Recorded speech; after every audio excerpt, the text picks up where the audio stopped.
Our home, nestled in the upscale neighborhood of Chestnut Hill on the outskirts of Boston, is always adorned with festive Christmas decorations this time of year. As usual, a grand fir tree stands majestically by the living room window, with twinkling ornaments and lights enveloping the entire room in a warm glow. I'm Margaret Taylor, 62 years old. My husband Robert and I have lived in this house for over 40 years. Robert is a former executive of a major pharmaceutical company, now enjoying his retirement. We've long been involved in community activities and charitable work, but lately, we've been spending much of our time looking after our grandson, Oliver. Oliver is our only grandchild, who turned 3 this year. He was born with vitiligo, a condition that causes white patches to appear on his face and body. While we were initially taken aback, now the whole family has come to accept and cherish it as part of Oliver's unique character. Our son, Brian, works as an engineer at a major IT company. It seems he's inherited my passion and sense of responsibility for work. His wife, Amanda, on the other hand, is active as a social media influencer. Her glamorous lifestyle and strong focus on appearances sometimes clash with our family values. Today is Christmas Eve, and we're planning to enjoy dinner with the whole family. Robert and I have been busy with preparations since morning. We lay out the tablecloth, set the silver cutlery, and place red and green candles to create a Christmas ambience. Margaret, I wonder if the turkey turned out well this year? Robert asks with a hint of worry. Don't worry, it's much better than last year.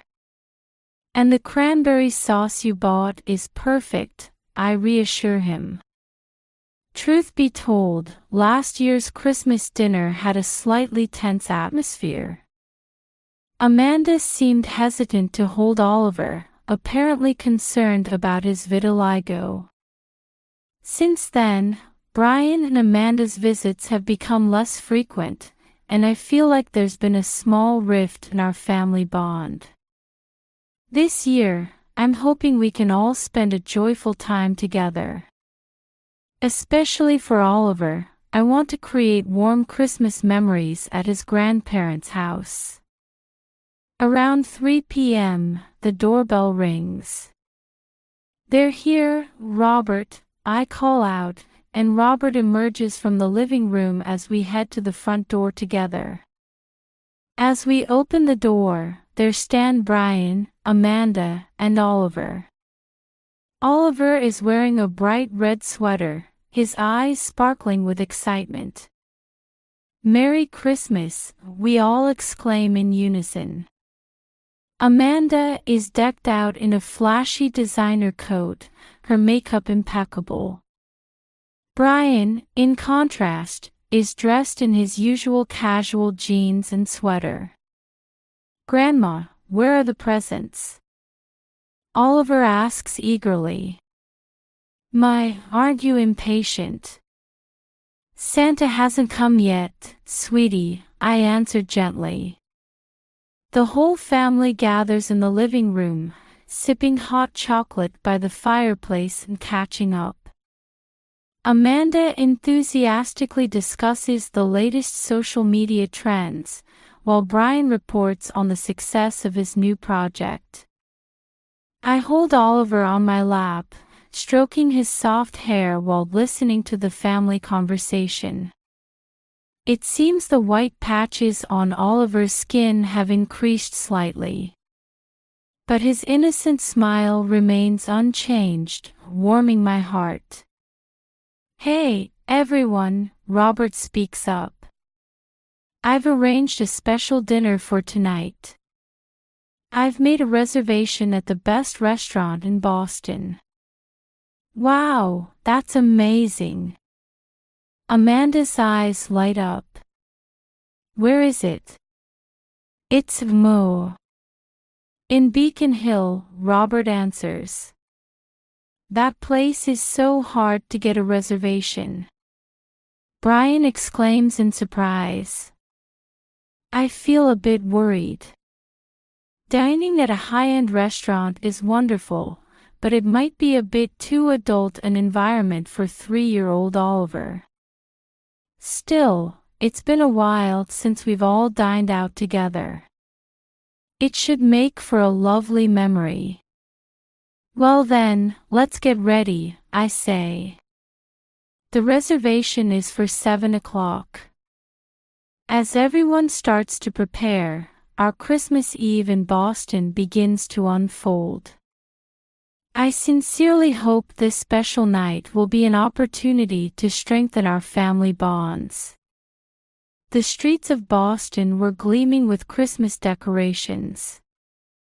As our car arrived in Beacon Hill, 19th-century street lamps cast a warm glow on the snow-covered red brick buildings lining the cobblestone streets.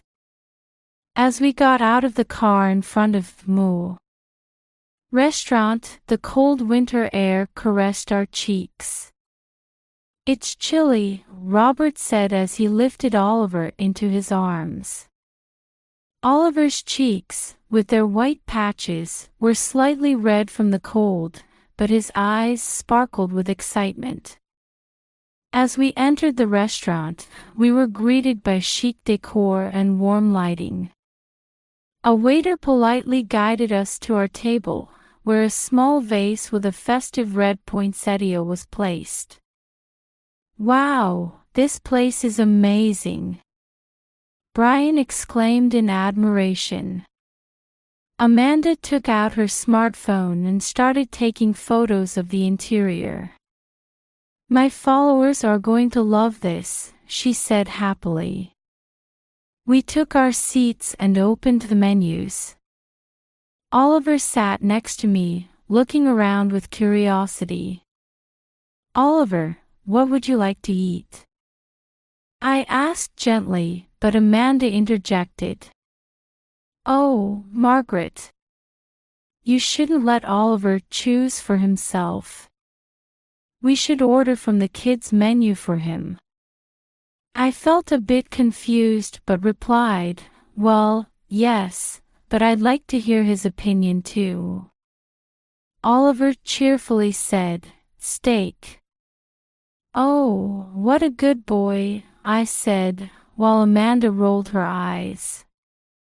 When the waiter came to take our order, Amanda said, chicken nuggets from the kids' menu for Oliver. He won't understand complex flavors anyway. I felt a bit worried but remained silent to avoid conflict. As the food was served, the table was filled with delicious aromas. The adults enjoyed wine and lively conversation. However, I was concerned about Amanda's attitude. She was almost ignoring Oliver, engrossed in her smartphone. Amanda, it's fine to take photos, but I hope you'll enjoy this family time, I gently suggested, to which she frowned. I'm sorry, Margaret. But this is my job. My followers want to know everything about my life. Brian put his hand on Amanda's shoulder and said, it's okay to take a break, honey, but she just shook her head. As the meal progressed, Oliver started to get a bit restless. He fidgeted in his chair, occasionally letting out small sounds of discontent. Oliver, behave yourself, Amanda said in a stern voice. Don't embarrass us in such a fancy restaurant. I tried to soothe Oliver, but Amanda's cold attitude was hurting my heart. By dessert time, Oliver looked exhausted and was almost falling asleep in my arms.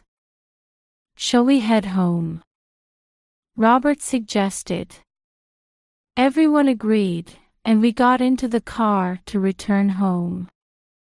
Upon arriving home, Oliver seemed to regain some energy and rushed to the presents placed under the Christmas tree. "Not yet, Oliver," Brian said gently. "Santa comes after everyone's asleep, remember?" We gathered around the fireplace, sipping hot cocoa and sharing Christmas memories. However, Amanda still wouldn't take her eyes off her smartphone. "Hey, everyone," she suddenly exclaimed. "My latest post just hit 100,000 likes." We offered words of congratulation, but inwardly, we felt a bit uncomfortable. Amidst this, Oliver whispered, "Grandma, I need to pee." "All right, let's go," I answered, taking him to the bathroom. When we returned, the atmosphere in the living room had changed. Amanda was standing up, clearly angry and glaring at Oliver. "What happened?" I asked, and Brian answered with a sigh. Oliver accidentally spilled cocoa on Amanda's smartphone. As I moved to embrace Oliver, Amanda shouted, "This child is such a nuisance. Ruining my expensive smartphone." And then, suddenly, Amanda grabbed a nearby bag of dog treats and threw its contents at Oliver. "Here, eat these. You're as dirty as a dog." I gasped. Oliver, frightened, hid behind me and started crying. "Amanda!" Robert shouted. "How could you?" Brian also said, "Amanda, calm down," but she wouldn't listen. "Look at his skin. It's like he's sick. I can't include a child like this in my perfect family photos." The room fell into a frozen silence. I held Oliver tightly, stroking his back, trying to control myself as I trembled with shock and anger. Robert stood up and slowly approached Amanda. His expression was stern, with anger burning in his eyes. "Amanda," he said in a low voice, "there's something I need to tell you." At that moment, the atmosphere in the room completely changed. We all held our breath, waiting for Robert's next words. Robert's voice resonated low but strong. The air in the room was tense, and we all listened intently to his words. "Amanda, your behavior is unacceptable," Robert said in a stern tone. "Oliver is our precious grandson. Regardless of his skin condition, we love him unconditionally." Amanda started to open her mouth, but Robert raised his hand to stop her. "I'm not finished," he continued. "You seem to know nothing about vitiligo." "Actually." Robert slowly rolled up his sleeve. There, white patches similar to Oliver's appeared on his skin. "I have vitiligo too." The room fell into complete silence.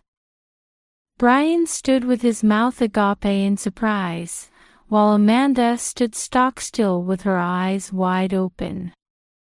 "Dad," Brian managed to say. "Why didn't you ever?"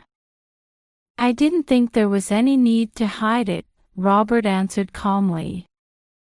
"But after seeing what happened today, I felt it was time to speak up." I stood next to Robert and held his hand. I felt a warmth in my chest at his courageous confession. "Vitiligo can be hereditary," Robert continued. "That's probably why it appeared in Oliver. But this is nothing to be ashamed of. Rather, it's our special mark. Oliver leaned out from my arms, looking at Robert's arm with curious eyes. "Grandpa, you're the same as me?" he asked in a small voice. "That's right, Oliver," Robert smiled gently. "We're special." At this moment, I felt our family bond take on a new meaning. But Robert wasn't done speaking yet. "And there's one more important matter to discuss," he said with a serious expression. "About our inheritance." Brian and Amanda leaned forward. I could see Amanda's eyes particularly shining. "We've been thinking about this for a long time," Robert continued. "And we've decided. We're going to leave all of our assets to Oliver." "What?" Brian exclaimed in surprise. "But Dad." "Brian, you and Amanda are already successful," Robert said quietly. "But Oliver might need special support. We've decided this is best for his future." Amanda's face turned pale. "But that's unfair," she cried out. "Unfair, you say?" Robert's voice rose slightly. "Your actions are what's unfair. Especially yours, Amanda." Robert took out his smartphone from his pocket and opened the screen. "Look at this," he said. As he held out the smartphone, we could see Amanda's social media post displayed. Along with a photo of Oliver, there was text mocking his skin condition. "Oh my!" I couldn't help but exclaim. "Amanda, you posted photos of Oliver without permission and insulted him," Robert said sternly. "This isn't just a family matter. It could become a legal issue." Amanda stood speechless. Brian grabbed her arm and said in a trembling voice, "Amanda, is this true?" Amanda nodded slightly and began to cry. I just wanted to increase my followers," she said in a shaky voice. "You'd hurt your own family for followers?" Brian asked harshly. The room fell into silence again. Amanda was sobbing, and Brian looked stunned. As I held Oliver close, I watched with mixed feelings of anxiety and hope about how this situation would unfold. Robert let out a deep sigh and slowly sat down. "We're family," he said quietly. "Even in difficult times, we should support and love each other. Amanda, your actions are unforgivable. However, if you truly regret them and are willing to change." Amanda looked up, her tear-stained eyes fixed on Robert. "We're prepared to forgive you," Robert continued. "But there are conditions. You must delete all inappropriate posts on social media and officially apologize for Oliver and his condition. And from now on, you must accept Oliver as a true member of the family and love him." Brian put his hand on Amanda's shoulder and looked at her.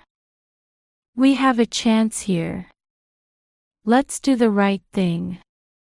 Amanda was silent for a while, but eventually nodded slowly.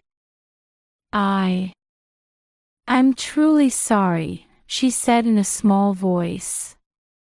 "Oliver, Grandma, Grandpa, and Brian, I apologize to everyone. I will change." Hearing these words, I felt the atmosphere in the room soften a bit. However, we don't know yet if this is the beginning of real change or just a temporary apology. We'll need to carefully watch how the events of this night will affect our family going forward. A year has passed since that unforgettable Christmas Eve.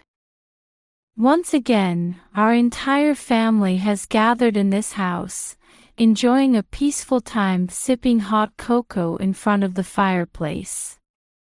Outside the window, snow is quietly piling up, while the warm light from the Christmas tree spreads throughout the living room. As I look around at my family, I reflect on the changes we've seen over the past year. Amanda has truly changed. She continues her social media activities, but the content is vastly different. Now, her posts focus on promoting diversity and the importance of kindness, lovingly showcasing Oliver's growth. The response from her followers to her honest approach has been overwhelmingly positive. Brian, too, has reassessed his work-life balance and now cherishes his time with Oliver. On weekends, they often visit the Boston Children's Museum or the New England Aquarium as a family. And Oliver? He's now 4 years old and even more active and curious than before. His skin condition remains unchanged, but he doesn't seem to mind it at all.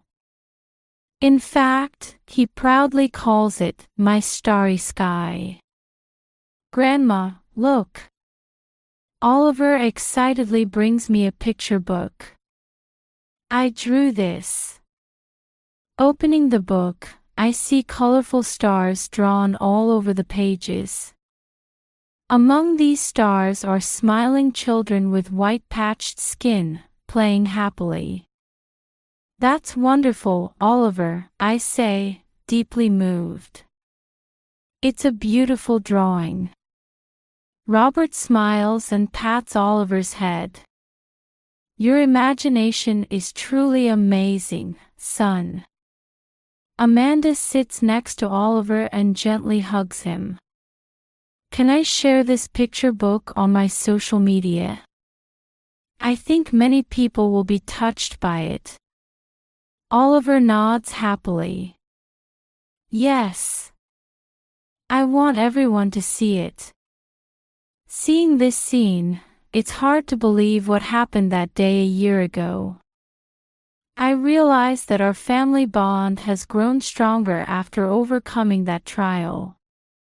Brian stands up, taking a glass in his hand. "Everyone, let's make a toast.